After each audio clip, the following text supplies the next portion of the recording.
Assalamualaikum warahmatullahi wabarakatuh. Perkenalkan, saya Anin Septiani dan teman saya Mada Akal Selatik.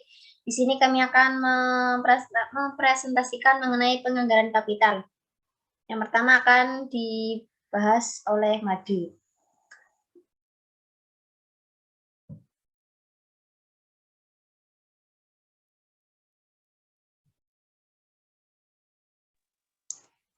Agenda topik bahasan. Topik 1, konsep penganggaran kapital. Topik 2, ragam investasi. Topik 3, identifikasi arus kas. Topik 4, biaya utang setelah pajak dan biaya modal berbobot. Topik 5, kelayakan investasi dengan NVP. Topik 6, kelayakan investasi dengan IRR. Topik 7, analisis investasi dengan payback period dan discounted payback period. Next.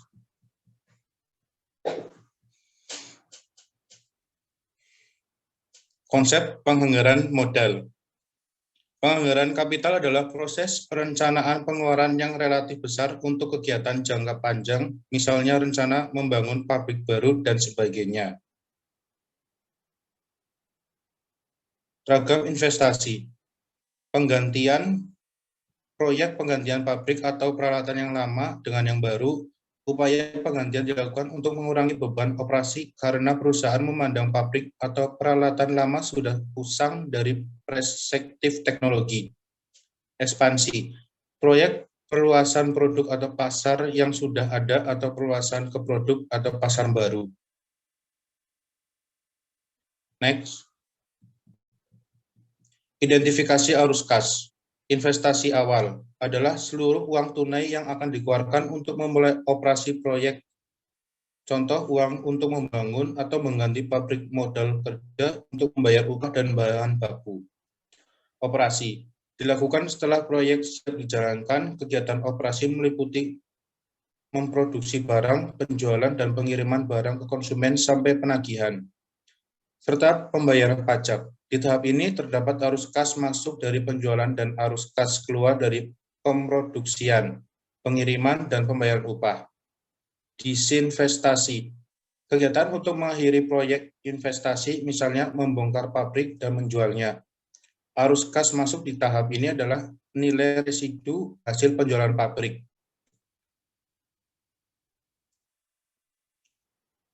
Biaya utang setelah pajak dan biaya modal rata-rata berbobot. Biaya utang setelah pajak. Jika sumber daya diperoleh dari pinjaman, biaya berupa bunga yang ditanggung untuk menggunakan dana pinjaman tersebut.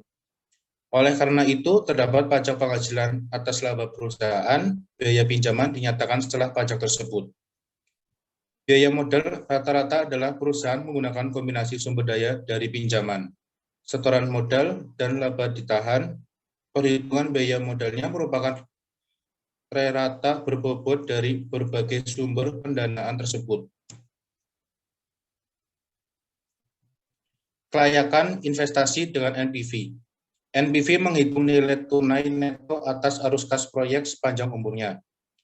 NPV sama dengan min investasi awal ditambah sigma NT sama dengan 1 dikali AMKNT dibagi 1 plus WACC T kuadrat. Keterangan AMKNT sama dengan arus masuk kas neto pada tahun ke min T. Contoh penggunaan metode NPV.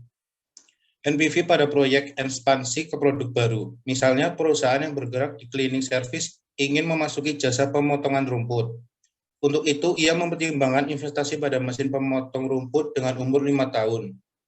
Harga mesin 750 juta, modal kerja awal investasi 50 juta. Arus kas masuk dari tahun pertama sampai tahun kelima berturut-turut senilai 150 juta, 200 juta, 250 juta, 300 juta, 300 juta. Nilai residu senilai 15 juta dan menerima kembali modal kerja senilai 50 juta. Hitunglah NPV proyek di atas jika diperkirakan biaya modal 10%. NPV sama dengan min 800 juta ditambah 150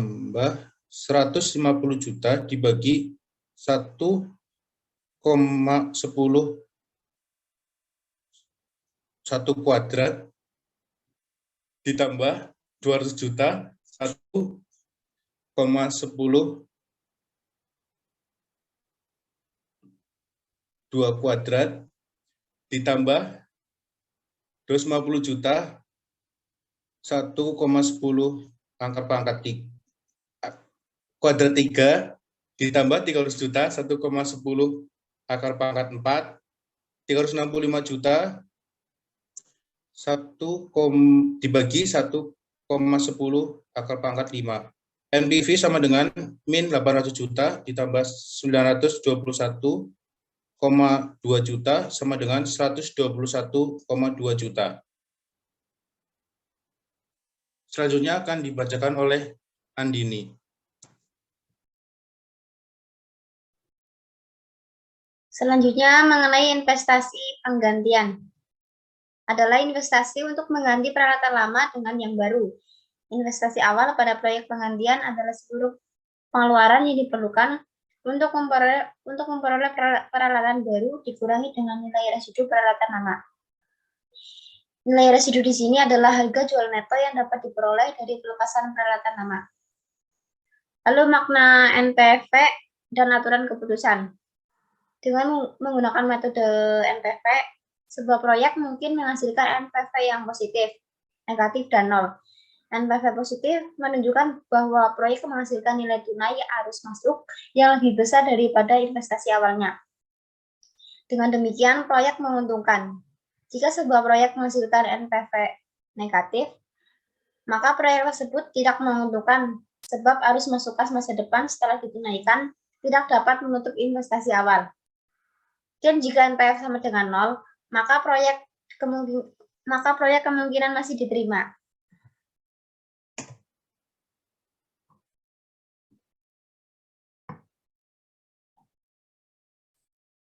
Lalu metode internal rate of return atau IRR. Menentukan IRR proyek. IRR adalah taksiran tingkat keuntungan yang diperoleh suatu proyek. Jika taksiran keuntungan 10%, maka diperkirakan menghasilkan keuntungan 10%. IRR dapat dipahami sebagai suatu tingkat return yang membuat nilai tunai arus masuk kas neto selama umur proyek sama dengan investasi awalnya. Oleh karena itu, tingkat keuntungan tersebut adalah yang membuat NPV suatu proyek sama dengan nol. Untuk rumusnya, investasi awal sama dengan sigma N, T sama dengan 1, dikali AMKN, T, dibagi 1 plus IRR pangkat T. Contoh, sebuah proyek membutuhkan investasi awal sebesar 100 juta. Diperkirakan umur proyek selama 3 tahun dengan taksiran arus masuk kas neto setiap tahunnya sejumlah 37.171. IRR-nya adalah 4%, sebagaimana perhitungan berikut. 100 juta sama dengan sigma 3 T sama dengan 1, dikali 37,171 juta, kali T dibagi 1 plus IRR pangkat T. Kasus di atas dapat diselesaikan dengan menggunakan tabel analisis biasa, sehingga kita perlu mencari faktor bunga pada N sama dengan 3. Faktor bunganya dihitung sebagai berikut. Faktor bunga sama dengan 100 juta dibagi 37,171 juta, sama dengan 2,6902. Faktor bunga 2,6902 berada di koordinat antara N sama dengan 3 dan I sama dengan 4%. Jadi IRR proyek di atas adalah 4%. Untuk selanjutnya, metode coba-coba untuk mencari IRR. Digunakan ketika arus masuk kas setiap periodenya berupa anuitas biasa. Ia tidak dapat menyelesaikan kasus ketika arus masuk kas berbeda-beda antar periode. Metode ini dilakukan dengan mencoba menghitung nilai tunai arus masuk kas neto dengan IRR misalnya 5%. Apakah nilainya sama dengan jumlah investasi awal? Jika melebihi investasi awal, coba lagi dengan 7%. Jika hasilnya terlalu kecil, maka coba lagi dengan 6%. Hal ini dilakukan sampai ketemu IRR yang membuat nilai arus masuk kas bersih sama dengan nilai investasi awalnya. Lalu makna IRR dan aturan keputusan. IRR 10% menunjukkan bahwa proyek menghasilkan return jangka panjang sebesar 10%.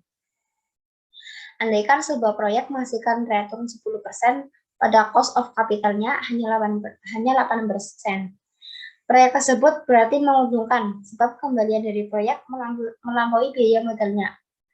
Jika terjadi IRR lebih kecil dari cost of capital-nya, berarti proyek menderita kerugian. Dan jika IRR sama dengan cost of capital, maka proyek masih mungkin untuk diterima.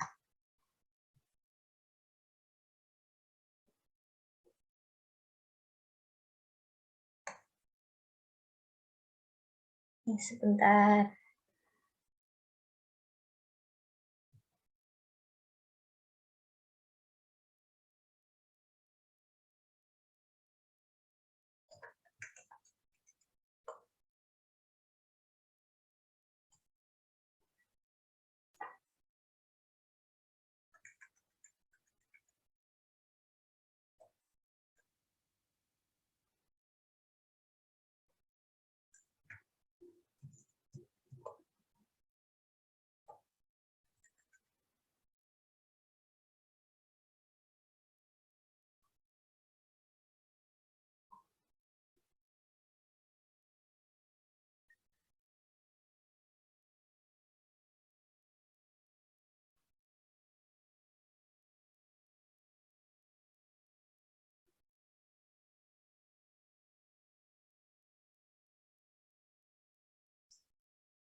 Lalu selanjutnya mengenai metode payback period atau metode payback period adalah lamanya waktu yang dibutuhkan oleh sebuah proyek untuk dapat menutup kembali investasi awalnya. Rumusnya, payback period sama dengan investasi awal dibagi AMKN periodik. Contohnya, sebuah usulan proyek membutuhkan investasi awal sebesar 80 juta. Diperkirakan proyek ini belum 5 tahun dan menghasilkan arus masuk kas neto setiap tahunnya sebesar 20 juta. Itulah payback periodnya. Payback period sama dengan 80 juta dibagi 20 juta sama dengan 4 juta. Lalu metode discounted payback period. Terdapat modifikasi terhadap model ini dengan mempertimbangkan nilai waktu uang. Nama modelnya menjadi discounted payback period. Dengan metode ini, semua arus masuk kas neto setiap periodenya dinilai tunaikan terlebih dahulu dengan cost of capital setelah ditunaikan barulah dihitung periodnya. Lalu makna payback period dan kriteria keputusan. Keputusan pada metode discounted payback period adalah payback maksimum yang ditetapkan oleh manajemen. Jika payback period suatu proyek lebih rendah daripada periode maksimumnya, maka proyek diterima. Sebaliknya, jika lebih tinggi, maka proyek ditolak. Sekian dari kami, kurang lebihnya mohon maaf. Jika ada pertanyaan, silakan ketik di kolom komentar YouTube. Terima kasih.